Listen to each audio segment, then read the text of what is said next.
What's going on, people?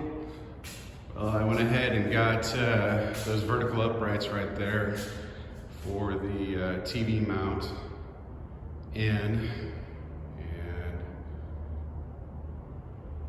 kind of hard to see, but try to get closer. That little 2x4 chunk right there is the same height as that right there.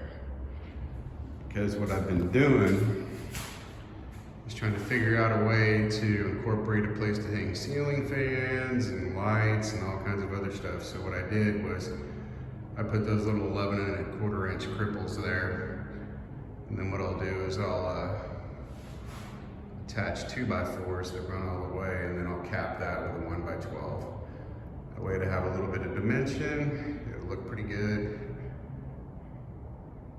Pretty engineered thought process in relation to that. I gotta tell you, it took a lot of different things to come up with that, and I went ahead and trimmed out that back one as well. Got that one over there in the corner done finally. That one was a nightmare. And let's see, I got all the spray foam set out. It's expanded as much as it's going to expand, and just in case you didn't watch any of the other videos, what it's going to be is the 1 inch required air gap to properly insulate the building. Is what I'm trying to do, is I'm trying to eliminate condensation.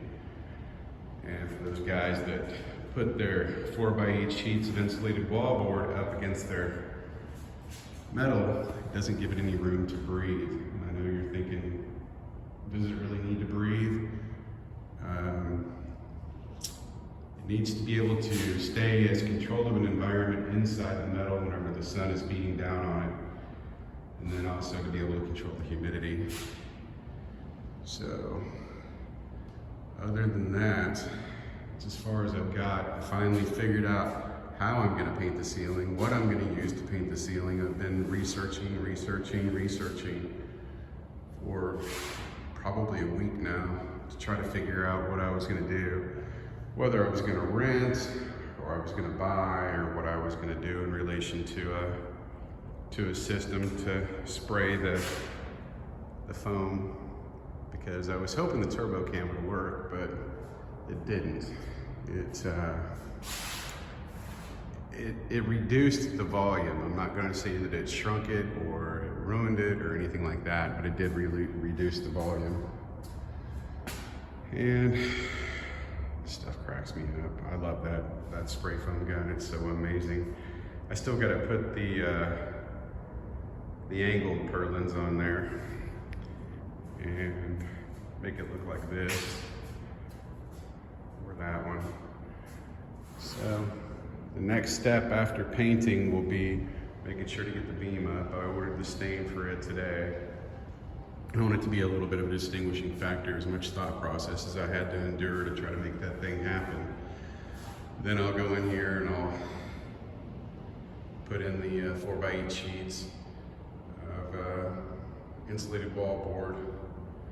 And then what I will do is